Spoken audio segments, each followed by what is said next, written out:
Here we are at the new normal. Welcome to episode 1, where we'll be talking about, will brands embrace innovation quicker now? Joining me today are Ross Kittlesey, Head of CCM for Paragon Customer Communications, Lorenzo Vicini, Chief Growth Officer for Paragon DCX, and Peter Patterson, Director of Client Engagement at ORM. So welcome everyone. What we're going to be talking today is that in the wake of the global pandemic around the world, many brands have needed to adapt, pivot, and change their strategies in order to survive. Some have not only come up with new service offerings, but rapidly ramped up their operations and businesses in response to the situation. So is this a turning point, and will the new normal see more innovation as we rebuild falling economies? Does anybody want to kick off? Well, okay. Well, I'll happily start. Amy, I think what we're seeing is that the situation has forced companies to react in ways that they probably didn't realise they would have to react, at least this quickly. So I think, Mr. Nadella from Microsoft articulated 2 years of transformation in 3 months. So I think that's the reality. Their cloud business went up 60% in 1 month or something like that. So there's a necessity to move quickly now. Will the new normal remain as fluid as it is at the moment? Probably not. I suspect there'll be a halfway house where the equilibrium settles. However, I think what companies have realised is the steady state that they were operating in before is no longer going to be sufficient. Because they need to enable themselves as a business to be able to be more reactive. In order to do that, you need to make some fundamental changes to your business. So I think the new normal will probably not be quite so turbulent as the times we're feeling right now. However, I think there is going to be a dramatic shift in what companies need to do. And of course, the way we see that is they're going to need to use technology to enable their businesses in ways that perhaps they didn't think were going to be quite so imperative. Yeah, I agree. I mean, I think what often drives change is changing behaviours of staff, of customers, etc. And we've seen massive changes in the way that people work, the way that they keep fit, the way that they shop, the way that they socialise. And in the UK, we're obviously still in lockdown, but and we will go back to work. But companies have had to adapt and engage, and you see companies struggling, and some companies have gone into administration, like retailers. But at the same time, organisations who've got online retail set up well are flourishing. And when we go back to some level of normality, it's not going to happen overnight where it's back to the old normal. We're going to have to think about ways to engage and sell that involves online and offline. That's going to probably be different to how we were selling before. So I think the key thing is that companies need to be adaptable. Everything is going to continue to change. And when people get out of their homes and start to spend more time doing things that they used to do, companies will need to think about how do they revive demand, how do they drive growth. And that's going to come out of innovation and thinking about how they do, how they capture new behaviours, that maybe some of those behaviours that we don't even know about yet when we go back to work, when we go back to socialising in the outside world. What the new normal actually is not the same as it is now, but it's probably not the same as it was before either. And it's companies that survive and thrive, I think, will be those that are most adaptable.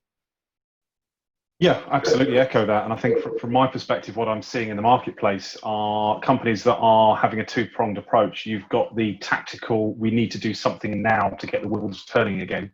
And that's really about us providing them solutions to enable them to keep the lights on whilst people are working from home remotely and keep those businesses moving forward, whilst actually acknowledging now that we need a strategic change in the way that things are happening from previously. And that takes a number of guises. That's from a grassroots level of looking at back-end operating systems and how solutions are integrated together and how their output comms are actually delivered and the channels that they're using and the content and material that's going out. And they're actually saying, well, these legacy systems that don't provide the flexibility for remote working, they don't provide the flexibility for channel choice, the things that have been controlling businesses in the past with regards to digital transformation of their outbound comms are now coming to the forefront because they're also hindering them from giving the ability for people to work from home. So actually this is driving a fundamental change of back office systems as well as outbound comms and digitalization strategies. And I think from the visibility that I've had with right across the sector, from small businesses right through to large businesses now and large multinational organizations, there's a real view now on mobile first for users. Whereas historically it was always a conversation piece about client machines and client installs and people shying away from, say, bring your own devices and strategies like that. What I'm seeing now is a lot greater move to mobile technologies and solutions that are supported by that mobile platform. Absolutely, yeah, and I think there's definitely been a shift and change of that. You know, we're seeing lots of sectors innovating with new service offerings, products coming out at scale, perhaps bringing out things a lot faster than they planned to, or just having to completely pivot in, you know, what they did have planned. Do you think this means that brands and businesses will embrace innovation quicker now? Do I think they should? Yes. Do I think they all will? No. Because I think, you know, we live in a capitalist society still. So I think there will still be companies that will be unable to, frankly, make up the ground that they've lost over the past probably 10 years. And their business model, they will not be able to catch up fast enough in order to maintain competitiveness in what is going to become the new normal. So I think you will see some companies that just are not going to be around. So by nature of that, they're not going to be innovating. The ones that remain, I think, are going to be forced to innovate. And what will happen is you'll see some companies will start innovating, but they'll be doing kind of basic level innovation, i.e. they'll throw a few techies in a room and they'll go, come on, save the company.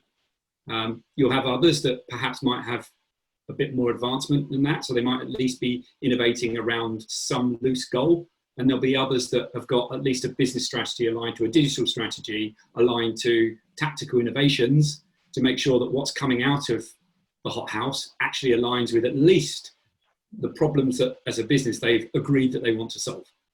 So I do think you'll have a kind of a different sort of level of maturity of innovation, and there's a lot of ground to catch up quickly. Yeah, there could be some sort of short-lived innovation, you know, Yeah. things, people doing it very quickly, but then actually it'll fade out in the long term. Well, Yeah. Sorry, Pete, Karen.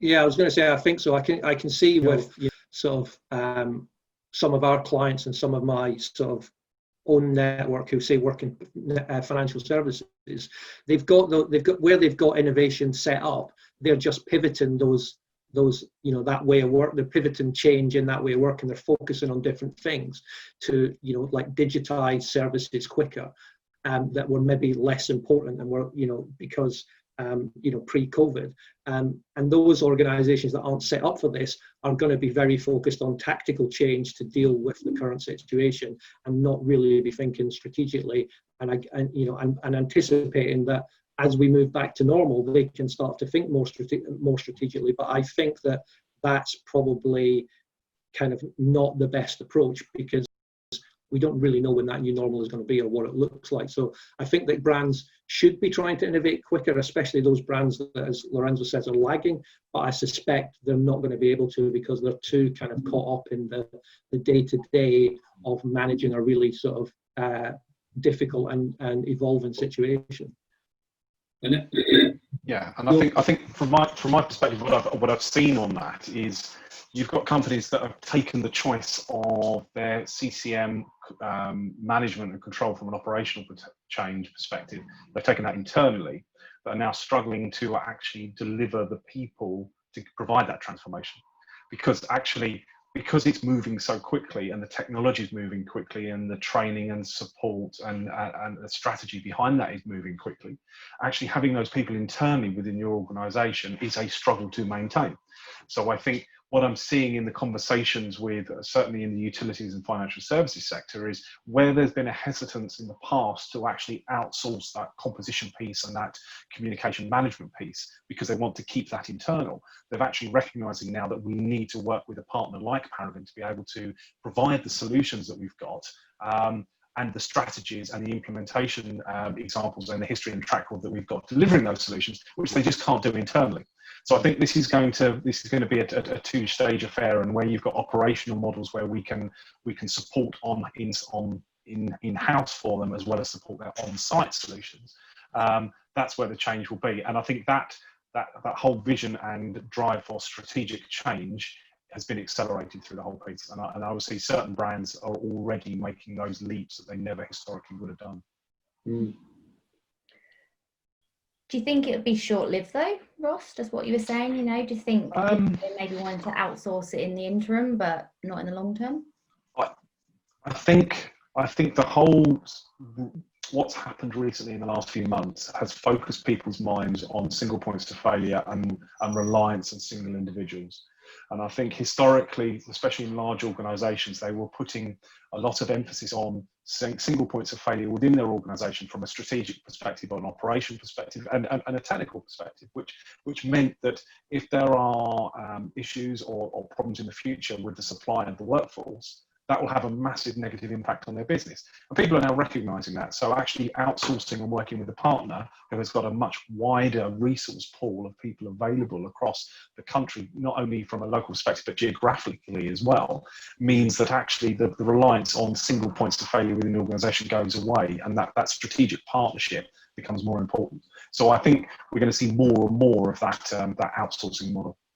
Yeah, I agree, Ross. I think, what we're, if you're a large corporation at the moment and you've got to do things quickly, you've got a few variables that you look at. If you need to make a lot of ground and cover it quickly, and you don't have a capability internal, then you've got to very quickly understand how to engage with partners, how to create an ecosystem of specialists to support you on your journey.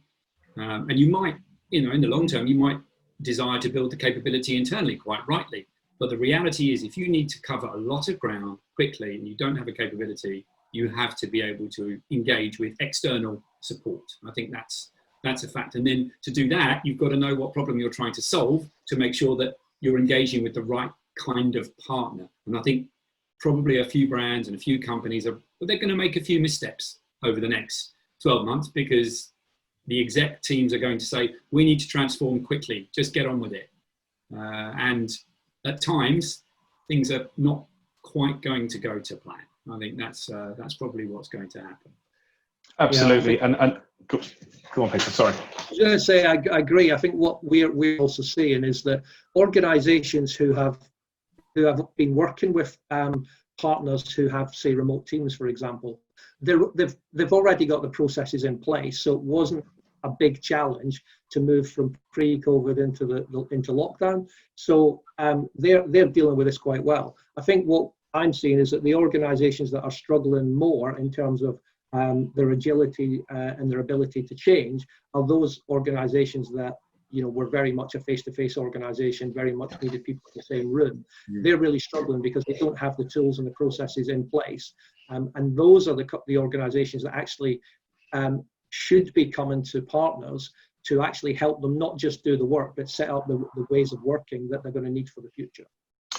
Absolutely, and it's the operational support models which are fundamental in this approach, because what we're seeing is people that are embracing technology and using kind of industry standard technology stacks. There's still a reliance on the implementation and the operational support model to actually deliver the results, because you can have a Rolls Royce of products in the marketplace, but actually if you don't have that wrapper of control around it that's operationally sound, you are going to struggle. And what we're seeing now is a lot of companies that we're talking to is about a outsourced operational support model, which gives them the ability to transition back into a slightly more insourced model in the future, but give them the ability to flex up if need be for us to do more and more support for them. So having that hybrid of they can do it themselves or we can look after it for them as a fully managed service, and any sliding point in between becomes quite a unique offering. And I think that is where the strategy will go in the future. There's a little bit in-house so they can retain control through online tools and the GUIs that we provide, but also we can pick up and deal with the support if required outside of that.